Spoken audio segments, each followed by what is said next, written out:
Today we talk about how can you enable Alexa calendar on your Amazon Alexa app. So all you have to do in the first, you just go down here, click in this sign down here. When you just click on it, it's going to take you to this list here. Click here on settings. So then it's going to take you to this list. You click here on your profile and family here. So that it's going to take you to this list here. It's going to show for you like this. Just scrolling down here. So then you click here on calendar here, just click on it. Then just switch in here to open with you. You will find here calendar notifications, just click on it. So then you will find your Alexa calendar, click in this sign.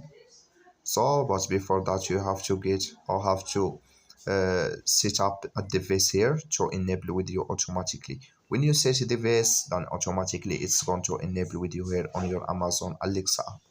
That's all. Thank you for watching. Don't forget to support us by liking, subscribe.